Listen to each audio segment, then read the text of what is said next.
I have a story called Bear and Chicken. I know someone who really likes this story, and it is by Jannie Ho. And a cute picture on the front. Got a little bit of a glare here. Hope you can see it okay. All right. Well, the book starts with a picture of the bear outside of his home. You're going to see his home in a minute, and he's made a snow bear.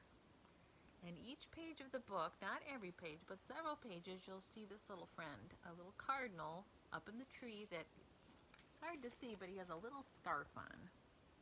And there's the bear's house. It looks cozy and cute, and he's got a little axe for chopping wood since he's supposed to be a grown-up bear. And that's the opening page. Now the story starts. One very cold day, Bear was hungry from his morning walk when he saw a chicken. A chicken frozen in the snow. Can you believe it? There he is. And see the little friend up in the tree? And the bear looks very concerned and surprised and what should I do? Because Bear was a chicken. The chicken looked like he had been walking and carrying that little stick with a bag on it that had probably his belongings in it, his or her, and he froze into place. So when the bear saw that, he quickly grabbed the chicken and ran in the house. What do you think he was going to do? He wanted to warm that chicken up and see if he could save it. And he thought, how does one defrost a chicken? Thought Bear. And here he is rushing in the house carrying this stiff frozen chicken. So who's at the door there? Do you see at the bottom, the little birdie? And he's rushing in. It looks like his house is nice and cozy. He's got a fire in the fireplace. Looks like a nice home, and he's hoping to warm up the chicken. Bear burrito wrapped chicken, that's what he just calls it, chicken, in his favorite blanket. So you know what a burrito is. It's like a wrapped up piece of, or a wrapped up tortilla is what I'm trying to say. And it usually has meat or cheese or veggies or whatever inside. And it looks like he looks like he's in a burrito blanket because he wrapped him all up and made him nice and cozy with a blanket. And the fire's nearby. And because he did that, Chicken woke up to the sound of a hot crackling fire. And Bear was so happy to see that the chicken woke up that he smiled. And there he is, smiling. Look!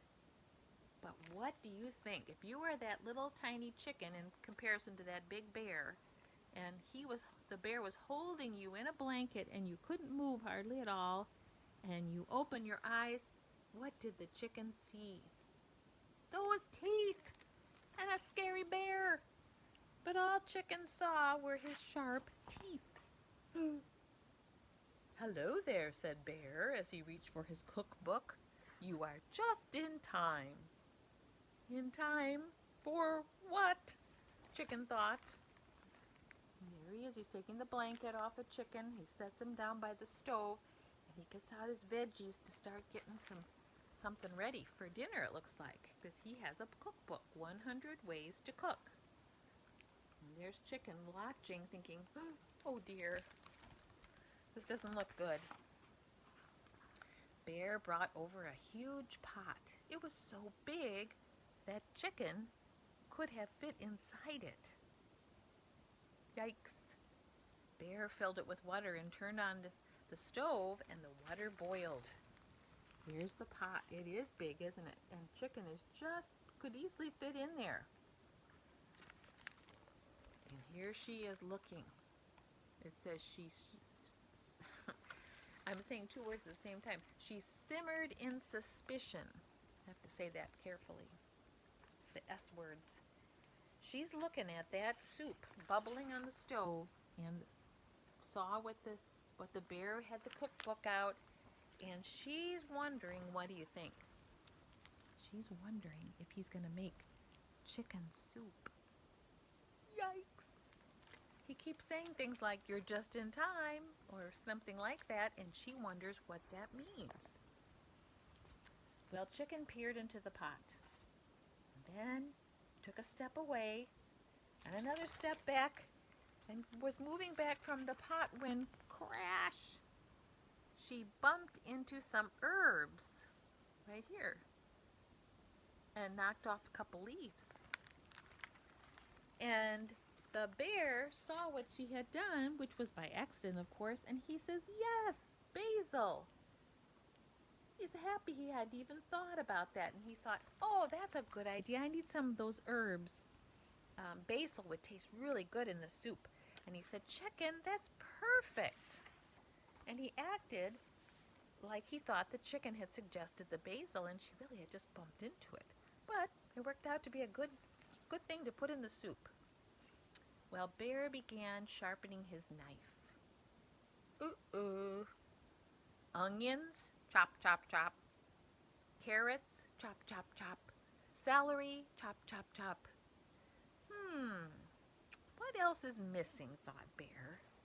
And he looked over at Chicken.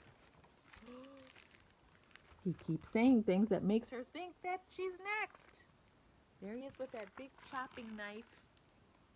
It's chopped up. You can see the carrots and onions on the side. There's a potato. There's his basil herbs. And there's Chicken looking very alarmed. "I don't like that knife." Oop, and I wanted to show you something. Just peeking in the window here. Our birdie friend. What kind of bird is that? A cardinal. Yes, a red bird or a cardinal.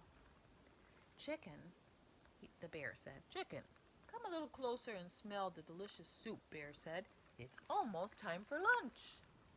And there he is, holding her. There's the pot of soup, and he's holding her in his bare hands and helping her peek in. And she thought he was going to throw her in. In fact, the picture she had, sometimes you can think of something that you're afraid of, and you might picture,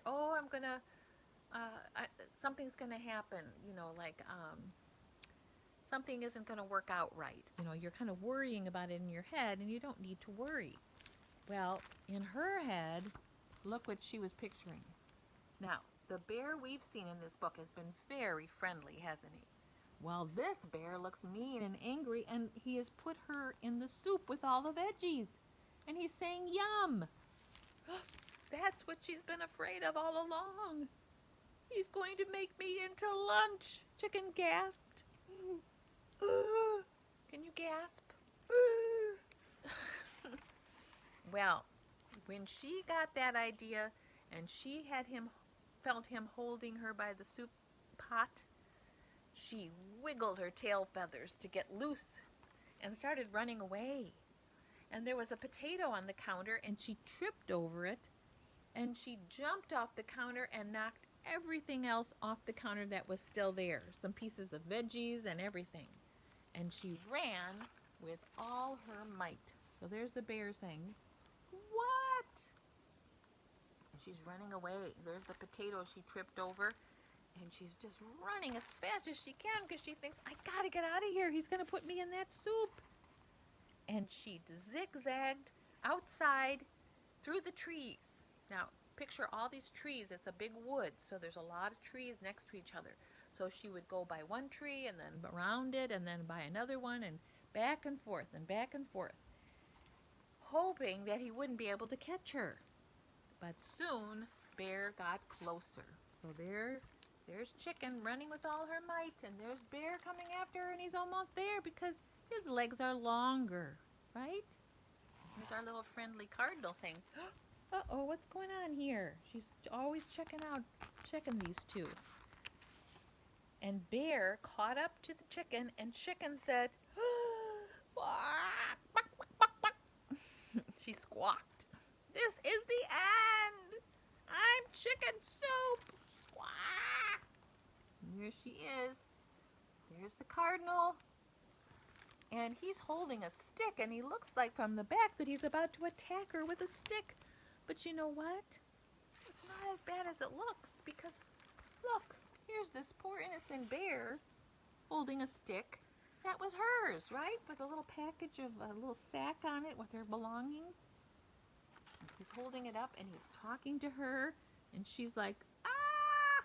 And he says something nice to her. He says, where are you going? First of all, he was out of breath because he'd been chasing her all the way through the woods. Where are you going? He said, catching his breath. You forgot this. Oh, she said, you're not going to eat me? Chicken asked. Eat you? Oh my goodness, I was making lunch for the both of us, Bear explained. Aren't you hungry? Nope, not hungry at all, she said. And she shook her head. No. Well, she was so scared that's why she wasn't hungry, because she was sure he was after her to put her in the soup. And he says, no, I was just making soup to share with you. Don't be so scared of me. Now, I'm not telling you that if you meet a wild bear in the woods, you should assume that he lives in a house and cooks dinners like your mom and dad. No. Wild bears are not the type of animal you should talk to. They can be dangerous. But in this cute little book, we will pretend that the chicken can talk and the bear can talk, and they're good critters, okay? All right, so the chicken has just said that she's not hungry. And just then, what happened? She touches her tummy because it's going rumble. Her stomach, or her tummy, was growling. Usually if your tummy growling, what does that mean? If your tummy is making a growling noise, it means you're hungry, right? And so the bear looked at her with a little smirk on his face, and he said, so you are hungry after all, Bear chuckled. And then guess what? The chicken began to laugh too. Oh, and there they are together, chuckling together, and they're cute. And there's their little friend peeking, happy to see that the situation is better than they had thought. And so they started laughing together.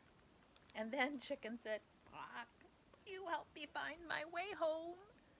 And she said that as she was rubbing her tummy, her hungry tummy. And then she says, after some lunch? Yes, after lunch, Bear agreed.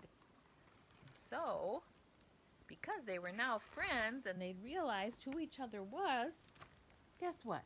He picked her up, he carried her stick with belongings, picked her up, and ran back into his nice warm house and his big pot of soup. Right? The two new friends walked back to Bear's cabin where a big pot of vegetable soup was waiting for them. Oops, I forgot to make sure you saw the birdie. You see him? Oh, there he is on the top of the house. And when they got in the house,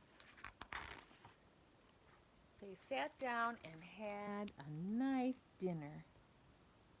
And there's the birdie checking it out. Now, the chicken's not very tall, not near as tall and big as the bear, so he put a bunch of books on her chair so she'd be high enough to reach her big bowl of yummy soup. And the two friends enjoyed their meal together. On the last page, which we're not going to read, it gives us the recipe for Bear's vegetable soup. And it sounds yummy. There is a little note at the bottom of the page, though, that is not about the recipe, but a note about black bears. It says, here's a note about black bears for kids and fearful chickens.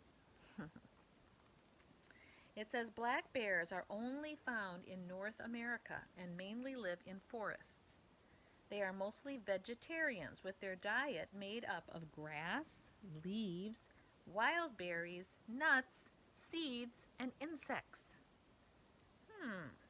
It doesn't say they make soup on their stove in their house, does it? Black bears have a great sense of smell and will travel far to find food, sometimes entering into campsites and garbage bins. They are not picky eaters.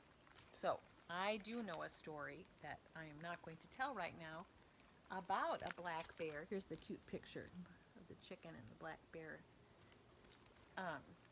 of a bear that did wander on a campsite and went to the garbage area. And so you have to be careful about that. They do like to roam around looking for food. But in this story, we have a friendly, made-up bear friend and chicken. And now they're your friends too. I'll see you later. Bye.